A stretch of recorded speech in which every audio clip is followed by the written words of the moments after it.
Assalamualaikum warahmatullahi wabarakatuh. Perkenalkan, saya Adilia Putri Wulandari dari kelas 2E Prodi D3 Teknik Kimia Politeknik Negeri Malang. Pada video praktikum pengendalian proses kali ini, saya akan memaparkan tentang penentuan fungsi hantar pada sistem pengendali suhu. Untuk tujuan atau capaian pembelajaran dari materi ini yaitu untuk menentukan transfer function atau fungsi transfer atau fungsi hantar pada masing-masing proses pengendali dengan metode kurva reaksi. Nah, sebelum masuk ke metode-metode dari kurva reaksi, mari kita bahas sedikit tentang transfer function atau fungsi transfer ini.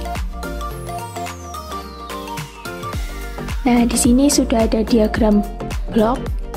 Di bagian diagram blok untuk sistem pengendali ini, fungsi transfernya nanti akan terjadi di bagian antara gabungan kotak proses dan kotak FCE. Dengan inputnya yaitu persen PO atau sinyal MV, dan outputnya nanti yaitu PV atau proses variabel. Nah, fungsi transfer ini disimbolkan dengan GS, yang persamaannya yaitu output per input atau YS per XS. YS dan XS di sini nanti akan kita gunakan untuk membuat grafik, yang di situ nanti terdapat kurvanya. Di mana kurvanya bisa kita gunakan untuk menentukan apakah fungsi transfer atau transfer functionnya nanti menggunakan datetime atau tanpa datetime. Nah, untuk yang tanpa datetime persamaannya yaitu GS sama dengan K per TOS plus 1. Sedangkan untuk yang menggunakan datetime yaitu GS sama dengan K dikali E pangkat min theta S per TOS plus 1. Nah, melalui grafik yang dibuat nanti, kita akan mengetahui nilai dari K, TO, dan theta S. Untuk K ini sendiri adalah nilai gain proses, yaitu bilangan yang menyatakan perbandingan antara perubahan output atau proses variabelnya yang terjadi atas suatu perubahan inputnya, yaitu manipulated variable atau MV. Nah, untuk mencari K ini menggunakan rumus K sama dengan delta PV per delta PO. Yang selanjutnya tadi yang dicari ada TO atau biasa kita sebut time constant. Nah, TO di sini yaitu waktu yang dicapai respon pada 63,2% dari kondisi steady state. Lalu ada theta S atau TO D atau biasa kita sebut datetime, yaitu tenggang waktu yang dibutuhkan proses untuk mengeluarkan perubahan output setelah terjadi perubahan input. Nah, selama tenggang waktu itu, output tidak akan bereaksi sama sekali atau bisa dikatakan seolah-olah mati. Nah, penentuan K, TO, dan tau D atau datetime ini nanti akan menggunakan kurva reaksi yang nantinya akan terdiri dari 3 metode. Sebelum masuk ke metodenya, mari kita lihat dulu data pengamatannya.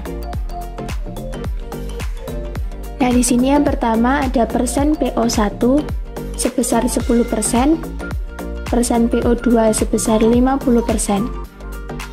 Di sini juga sudah ada tabel dari data waktu yang satuannya detik dari 0 sampai 110 detik. Lalu ada persen PV-nya juga. Nah, kita ambil persen PV1 yaitu 36,9 seperti yang ada di sini, dan persen PV2 yaitu 44%.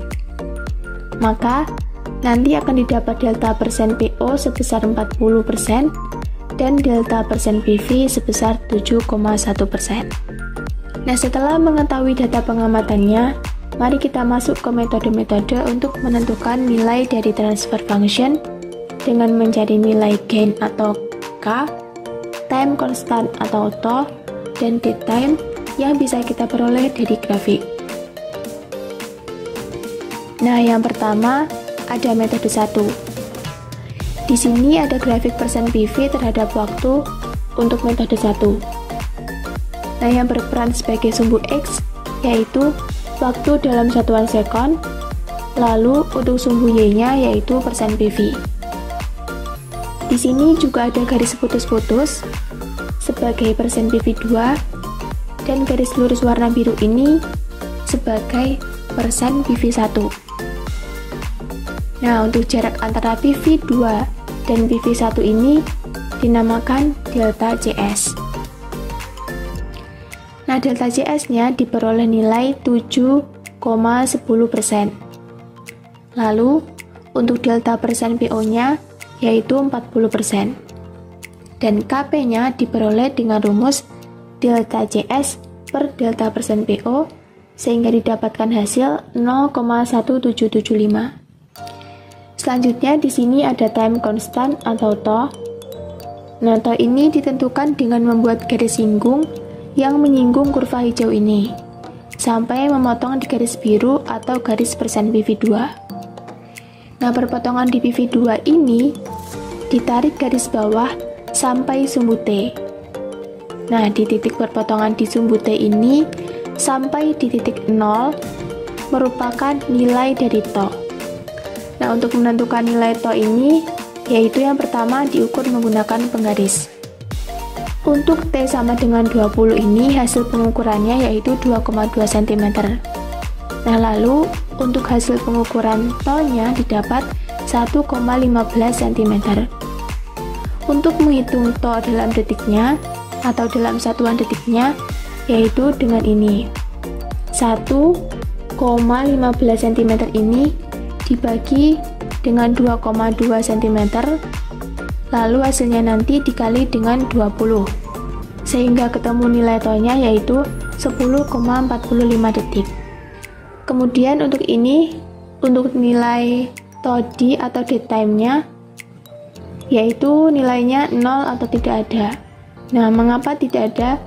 Karena ketika tepat dilakukan perubahan persen PO1 ke persen PO2, tidak ada waktu tunggunya, jadi kurvanya ini langsung naik. Nah, jika ada dead time-nya nanti, di sini pasti ada kurva yang lurus sebelum kurva persen PO ini naik. Nah, karena nilai tau D atau dead time-nya 0, maka persamaan fungsinya nanti yaitu fungsi transfer yang tidak atau tanpa menggunakan dead time. Jadi menggunakan rumus yang ini. GS sama dengan K per tau S plus 1, sehingga didapat GS atau transfer function-nya yaitu sebesar 0,1775 per 10,45 S plus 1. Nah, selanjutnya mari kita masuk ke metode 2. Grafik di metode 2 ini sama kayak yang metode 1 tadi. Untuk sumbu X-nya yaitu waktu dan sumbu Y-nya yaitu persen PV. Nah, di sini juga ada garis biru putus-putus sebagai persen PV2 dan garis biru di sini sebagai persen PV1. Nah, jarak antara PV2 dan PV1 ini dinamakan delta CS dan diperoleh nilai 7,10%. Lalu untuk delta persen PO-nya yaitu 40%. Sehingga diperoleh nilai KP dengan rumus delta CS per delta persen PO didapatkan hasil 0,1775. Nah, yang di sini sudah ada tau. Untuk menentukan nilai tau ini, yang pertama kita harus menghitung 0,632 dikali delta CS ditambahkan dengan persen PV1. Nah, setelah ketemu nilainya, lalu ditarik garis lurus sampai menyinggung kurva hijau ini. Nah, setelah disinggung, nanti akan ditemukan titik pertemuan atau titik perpotongannya. Lalu di titik ini, ditarik garis ke bawah sampai menuju sumbu X.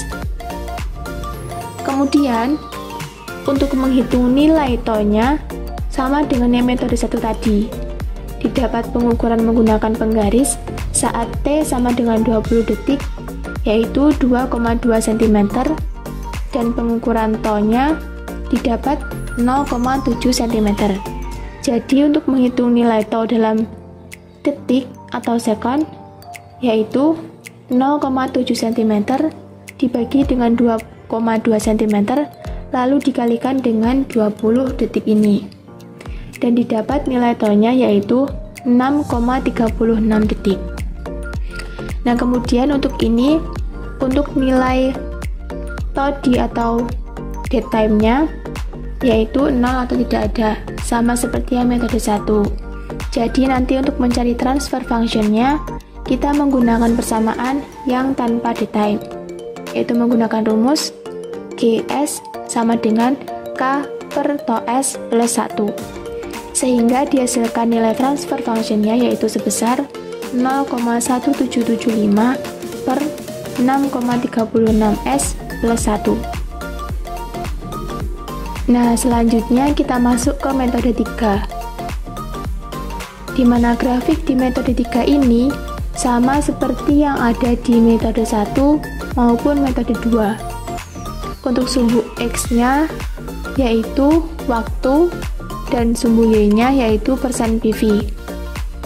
Nah, ada juga garis biru putus-putus di sini sebagai persen PV 2, dan garis biru di bawah sini sebagai persen PV 1.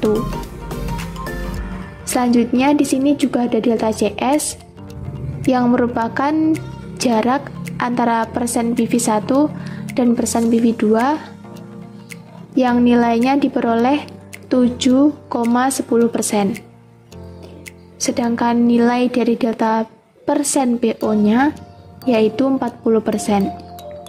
Sehingga nanti bisa didapatkan nilai K-nya dengan persamaan delta CS per delta persen PO, sehingga diperoleh hasil 0,1775. Lalu di sini kita akan mencari nilai T-nya. Nilai T di metode 3 ini bisa kita dapatkan dari rumus di sini. T sama dengan 3/2 dikali T2 min T1. Nah, untuk T2-nya bisa kita dapat dengan perhitungan sama seperti di metode 2, yaitu 0,632 dikali delta CS ditambahkan dengan persen PV1. Nah, setelah didapat titiknya, kita tarik garis lurus ke bawah menuju sumbu X. Setelah itu, kita bisa hitung nilai T1-nya dengan mengukur menggunakan penggaris dari titik ini ke titik pusat, yaitu T sama dengan 0. Dan didapat nilai T1-nya yaitu 0,4 cm. Sedangkan untuk T1-nya nanti dicari dengan menggunakan persamaan 0,283 dikali delta CS plus persen PV1. Nah, setelah didapatkan titiknya, kita tarik garis lurus ke bawah menuju sumbu X. Lalu kita hitung jarak antara titik ini ke titik T sama dengan 0, sehingga didapat hasil yaitu 0,85 cm. Nah, dari nilai itu kita bisa menghitung nilai T1-nya yaitu dengan ini. 0,4 dibagi dengan 2,2 dikalikan dengan 20 diperoleh hasil 3,2 detik. Lalu untuk T2-nya sama, yaitu 0,85 dibagi dengan 2,2 cm, lalu dikalikan dengan 20, diperoleh hasil 6,8 detik.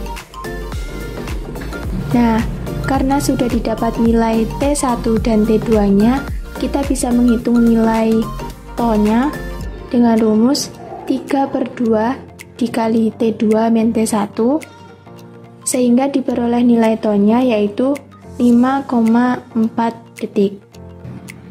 Nah, selanjutnya untuk nilai todi atau dead time-nya yaitu 0 atau tidak ada.